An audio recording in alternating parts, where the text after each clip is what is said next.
नमस्कार, AB star news देख रहे हैं आप और मैं हूं आपके साथ सोहन सिंह। वक्त हो चला है उत्तराखंड की खबरों के खास बुलेटिन हमारी देवभूमि का। उत्तराखंड के खटीमा में बाघ की दहशत देखने को मिल रही है। सतपुड़ा गांव से लगे जंगल में बाघ ने एक महिला को अपना निवाला बना लिया। मृतक महिला की पहचान सुभावती देवी के रूप में हुई है, जो घर से बाहर सीमांत जंगली क्षेत्र में गई थी, जहां बाघ ने महिला पर हमला कर दिया और महिला के शव को खींचकर जंगल में ले गया। शोर शराबे की आवाज सुनकर ग्रामीण मौके पर पहुंचे तो बाघ झाड़ियों में महिला के शव को घेर कर बैठा नजर आया। ग्रामीणों से मामले की जानकारी मिलने के बाद वन विभाग की टीम मौके पर पहुंची। वन कर्मचारियों ने हवाई फायर किए। कड़े संघर्ष के बाद मृतक महिला के शव को बरामद किया जा सका। तो इस तरीके की विगत 2 वर्षों के अंतर्गत कम से कम 10-11 घटनाएं घट चुकी हैं हमारे जाओ परसा से लेकर के नवदिया तक। और इन घटनाओं से हमारे क्षेत्र के लोग बहुत ही भयभीत हैं। उनके अपने पशुपालन से संबंधित कार्यों के लिए, जलने के लिए घर से बाहर निकलना मुश्किल हो गया है। सुबह हमको सूचना मिली थी कि जो हमारा सतपुड़ा ग्राम है सुरई रेंज में स्थित, उसके जंगल से लगे हुए क्षेत्र में एक महिला शौच के लिए बाहर गई थी। तो सुबह 6:30 बजे की घटना है और बताया गया कि उसको बाघ के द्वारा उस पर हमला कर दिया गया है। तो हमने उसकी शव ढूंढने की काफ़ी प्रयास किया, तो अभी उसका शव भी हमको मिल गया है। और इस महिला का नाम शुभावती बताया गया है, पत्नी श्री बिरजा प्रसाद। इसकी उम्र 50 वर्ष के लगभग थी। दिनेशपुर के सुंदरपुर गांव में भी तेंदुए की दहशत देखने को मिल रही है। ग्रामीणों ने बताया कि तेंदुआ बीच गांव से होता हुआ एक घर की गौशाला में जा घुसा। गौशाला मालिक के शोर मचाने पर तेंदुआ गांव से भाग निकला। इस घटना के बाद गांव में दहशत का माहौल है। 2 दिनों से गांव के लोग घबराए हुए हैं और रात को परिवार का एक सदस्य पहरेदारी कर रहा है। इतना ही नहीं, ग्रामीण टोली बनाकर गांव में गश्त कर रहे हैं। दरअसल गांव के 20 किलोमीटर के दायरे में कोई जंगल नहीं है। आशंका जताई जा रही है कि तेंदुआ जंगल से भटककर आबादी वाले इलाके में आ गया होगा। पिछली रात जब हम बाहर निकले तो हमारे नल के पास एक बिल्ली कुछ खा रहा था। फिर अचानक देखा कि किसी ने उसमें आके झपट मारा। फिर हमने देखा तो फिर लगा तेंदुआ है। और तेंदुआ के तुरंत बाहर निकले, तेंदुआ के पीछे किया हमने। आगे जाके देखा मिले नहीं, भाग गए वो। और देखा कि पैरों के बड़ा बड़ा निशान भी है और आगे जाके बोल भी रहा था तेंदुआ। 2 रात से इतना परेशान है कि कहने लायक नहीं। तेंदुआ जो बाघ है, शेर, ये आ रहा है और मुख्यमंत्री पुष्कर सिंह धामी ने सचिवालय में राज्य सड़क सुरक्षा परिषद की बैठक ली। इस दौरान उन्होंने सड़क दुर्घटनाओं पर अंकुश लगाने के लिए प्रभावी कदम उठाने के निर्देश दिए। मुख्यमंत्री ने कहा कि राज्य के सभी चिन्हित मार्गों पर क्रैश बैरियर का बाकी काम पूरी गुणवत्ता के साथ चारधाम यात्रा से पहले पूरा किया जाए। ब्लैक स्पॉट पर नियमित रूप से रोड सेफ्टी ऑडिट किया जाए। राज्य के पर्यटक स्थलों के आसपास जहां पर वाहनों के पार्किंग की व्यवस्था की गई है, उन इलाकों में वाहन चालकों के लिए डोरमेट्री की व्यवस्था भी की जाए। चिन्हित मार्गों पर क्रैश बैरियर के काम की धीमी रफ्तार पर मुख्यमंत्री ने नाराजगी जताई। बैठक में जानकारी दी गई कि राज्य में 165 ब्लैक स्पॉट चिन्हित किए गए हैं, जिनमें से 129 का सुधार किया गया है और 29 के सुधारीकरण का काम चल रहा है। कार्यवाही गतिमान है। 43 ब्लैक स्पॉट ऐसे हैं जिनमें सुधार किए जाने के बाद कोई दुर्घटना नहीं हुई है। सड़क सुरक्षा जागरूकता के लिए परिवहन विभाग ने सड़क सुरक्षा पर आधारित 52,000 पुस्तकें शिक्षा विभाग को उपलब्ध कराई हैं। इसके अलावा जिलों में चिल्ड्रन ट्रैफिक पार्कों की स्थापना भी की जा रही है। पुलिस ट्रैफिक आई ऐप के जरिए जागरूकता फैला रही है।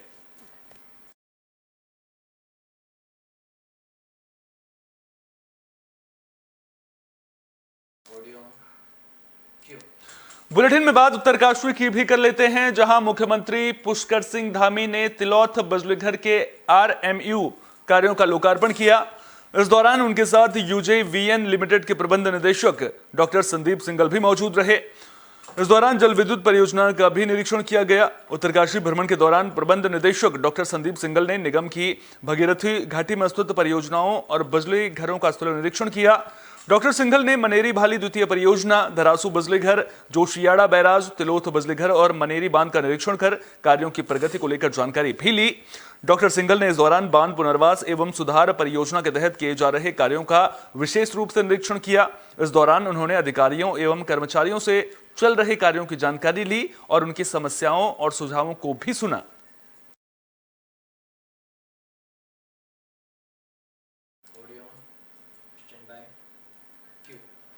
पौड़ी में स्वास्थ्य विभाग ने कार्यक्रम का आयोजन किया था, जिसका शुभारंभ स्वास्थ्य मंत्री डॉक्टर धन सिंह रावत ने किया। इस दौरान उन्होंने कहा कि सरकार की ओर से प्रदेश की स्वास्थ्य व्यवस्थाओं को और बेहतर बनाने का काम किया जा रहा है। कार्यक्रम में नवनियुक्त 192 नर्सिंग अधिकारियों को नियुक्ति पत्र सौंपे गए। सभी नवनियुक्त नर्सिंग अधिकारियों को नियुक्ति पत्र देते हुए सेवा भाव के साथ काम करने के लिए प्रेरित किया गया। प्रदेश में लगभग 11,000 लोगों को स्वास्थ्य विभाग में नौकरी दी जा रही है। 3,000 हम नर्सिंग अधिकारियों की भर्ती वर्षवार कर रहे हैं और आज पौड़ी जिले में 243 नर्सिंग अधिकारियों को हमने नियुक्ति पत्र दिए हैं। और मैं ये कह सकता हूँ कि पूरे देश में ये पहला मौका है कि जब हम इनकी नियुक्तियाँ वर्षवार कर रहे हैं। इसमें सारे लोग 2020 तक सभी लोगों को नौकरी मिल रही है। मैं प्रधानमंत्री जी का भी, मुख्यमंत्री जी का भी और स्वास्थ्य विभाग का धन्यवाद देना चाहता हूँ कि बहुत जल्दी ये काम पूरा हुआ है। और आज जिन जिन नर्सिंग अधिकारियों को नौकरी मिली है, मैं सरकार की ओर से स्वास्थ्य विभाग के मुखिया होने के नाते उन सबको भी अग्रिम बधाई दे रहा हूँ कि वो अब अपने अपने हॉस्पिटलों में बहुत अच्छा काम करेंगे। और नर्सिंग अधिकारी आने के बाद हमारे प्रधानमंत्री जनमन योजना के तहत गदरपुर को बड़ी सौगात मिली है। गदरपुर में बनने वाले आवासीय विद्यालय को मंजूरी मिल गई है। आपको बता दें कि ये विद्यालय 2 करोड़ 65 लाख की लागत से बनेगा। मंजूरी मिलने पर विधायक अरविंद पांडे ने पीएम मोदी और सीएम धामी का धन्यवाद अदा किया है। उन्होंने कहा कि प्रधानमंत्री जनमन योजना के तहत एक स्टेडियम का निर्माण कुल्हा गांव में किया जाना है, जहां पर पहले ही एक खेल स्टेडियम और हाई स्कूल बना हुआ है। उन्होंने बताया कि प्रधानमंत्री जनमन योजना के तहत एक छात्रावास बहुत जल्द बनने जा रहा है, जिसकी एस्टिमेट और कार्य योजना तैयार हो चुकी है। शिक्षा विभाग इसका निर्माण अपनी देखरेख में करवाएगा। प्रधानमंत्री जनमन योजना के तहत हमारे इस इलाके को, बुक्सा बाहुल्य क्षेत्र को, एक आवासीय विद्यालय सौगात में दी गई है, जिसकी लागत 2 करोड़ 65 लाख रुपए इसकी स्वीकृति हो गई है। बहुत दिनों से इसकी मांग थी कि इस क्षेत्र में ऑलरेडी पहले से ही गोपाल नगर, गुलर भोज, ये जनजाति के बच्चों के लिए 2 विद्यालय पहले से थे, लेकिन आर्थिक रूप से कहीं ना कहीं बुक्सा जनजाति कमजोर पड़ जाती है। अपने बच्चों को अच्छी शिक्षा देने में इनको दिक्कतें होती थी। और जब एडमिशन का समय आता था, अप्रैल या मई का महीना, तो उस समय लॉटरी सिस्टम से इन स्कूलों में, इन विद्यालयों में बच्चों के दाखिले होते थे। देश भर में विकसित भारत संकल्प यात्रा की धूम देखने को मिल रही है। उत्तराखंड में छोटे गांव हो या फिर बड़े शहर, बीजेपी कार्यकर्ता घर घर जाकर सरकारी योजनाओं को पहुंचा रहे हैं। इसी कड़ी में उधम सिंह नगर जिले के जसपुर की नगर पंचायत महुआ डाबरा में कार्यक्रम का आयोजन किया गया। भारतीय जनता पार्टी के कार्यकर्ताओं और पदाधिकारियों के साथ बड़ी मात्रा में लोग मौजूद रहे। इस दौरान लोगों ने सरकारी योजनाओं का लाभ उठाया। कार्यक्रम में मौजूद सभी लोगों ने भारत को 2047 तक आत्मनिर्भर बनाने की शपथ ली।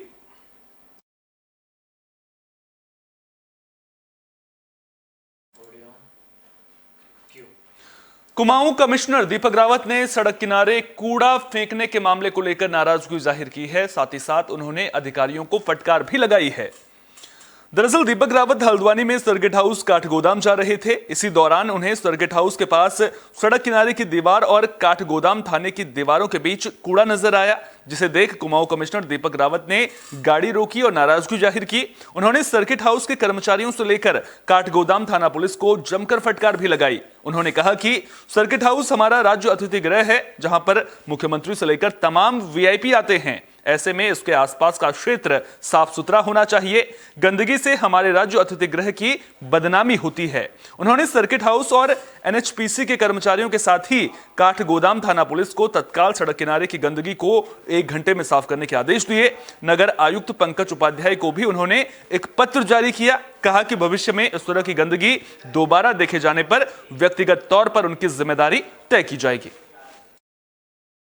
हाँ, क्योंकि ये आप जानते हैं कि सर्किट हाउस तो खैर है, कहीं पे भी कूड़ा क्यों होना चाहिए, इस पे अभी विशेष अभियान हमारा चला रहा है। समय समय पर माननीय मुख्यमंत्री जी समीक्षा करते हैं। सर्किट हाउस के आसपास मैंने 2-3 बार नोट किया है कि कूड़ा रहता है, और जो इसे डाल रहे हैं, एक तो मैंने थाने के पास देखा, एक मैंने देखा कि सर्किट हाउस वाले खुद भी इसका उचित निस्तारण नहीं कर रहे हैं। जो इनका गेस्ट हाउस है यहाँ पे एनएचपीसी का, वो भी उचित निस्तारण नहीं कर रहा है। तो आज तो खैर केवल चेतावनी दी गई है, लेकिन इसके बाद अगर कूड़ा यहाँ पे डाला जाएगा तो जो भी इनका संचालन कर रहे हैं, जो भी अधिकारीगण हैं, उन पे व्यक्तिगत रूप से हम शो कॉज देख के। खानपुर विधायक उमेश कुमार ज्वालापुर के गांव पहुंचे। इस दौरान लोगों ने ढोल नगाड़ों के साथ विधायक उमेश कुमार का जोरदार स्वागत किया। इस दौरान विधायक ने ग्रामीणों की समस्याएं सुनी, जिनमें से कुछ समस्याओं का निस्तारण करने का प्रयास भी किया गया। उमेश शर्मा ने कहा कि क्षेत्र में मुख्य रूप से शिक्षा को लेकर कॉलेज का निर्माण कराया जाएगा। साथ ही ग्रामीणों का आभार व्यक्त करते हुए कहा कि क्षेत्र में बदलाव करना होगा। उन्होंने लोगों से आने वाले लोकसभा चुनाव में एक सही व्यक्ति का चुनाव करने की अपील की, ताकि क्षेत्र का विकास हो सके। इस दौरान उन्होंने कहा कि उत्तराखंड भ्रष्टाचार की भेंट चढ़ रहा है, जिसे रोकना बहुत जरूरी है। भाई मैं विधायक हूँ, मैं मंत्री नहीं हूँ। पहली बात तो मैं माफ़ी चाहूँगा, आपकी मोहब्बत है मेरे लिए, मुझे पता है, लेकिन मैं विधायक हूँ। तो आज यहाँ पर हमारे सभी साथियों ने, जो टीम है हमारी, उन्होंने कार्यक्रम का आयोजन किया था। हमारे हरिंदर भाई हैं और हमारे प्रधान जी हैं और सभी लोग हमारे जो यहाँ पर हैं, उन लोगों ने इस कार्यक्रम का आयोजन किया था और सभी स्थानीय लोगों से वार्तालाप किया, उनकी समस्याएँ सुनी और उन सभी को हमने। उत्तराखंड को टीबी मुक्त बनाने के लिए स्वास्थ्य विभाग ने तैयारियां तेज कर दी हैं। मामले को लेकर स्वास्थ्य सचिव डॉक्टर आर राजेश कुमार ने जानकारी दी। उन्होंने बताया कि उत्तराखंड में तकरीबन 9000 टीबी के एक्टिव मरीज हैं, जिनका बेहतर तरीके से इलाज किया जा रहा है। इसी साल उत्तराखंड को टीबी मुक्त बनाने का लक्ष्य रखा गया है, लिहाजा टीबी के मरीजों के इलाज के लिए बेहतर व्यवस्था की गई है, जिसकी मॉनिटरिंग भी की जा रही है। वहीं राज्यपाल मुख्यमंत्री पुष्कर सिंह धामी के साथ में कई अधिकारियों ने भी टीबी के मरीजों को गोद लिया है, ताकि उत्तराखंड को टीबी मुक्त राज्य बनाया जा सके। ये प्रधानमंत्री टीबी मुक्त अभियान के तहत जो निक्षय मित्र योजना की शुरुआत हुई है पूरे देश में 9 सितंबर 2022 से, और उत्तराखंड राज्य में 17 सितंबर 2022 से इसकी शुरुआत हुई है। और इसके तहत मैं बताना चाहूँगा कि लगभग 20,000 से भी ज़्यादा टीबी पेशेंट्स को हम लोगों ने निक्षय मित्र से जोड़ा है, और उसमें से लगभग 10,015 टीबी पेशेंट्स अब तक ठीक हो चुके हैं, और बाकियों का जो है उपचार चल रहा है, उनको हमने निक्षय मित्रों से जोड़ा है।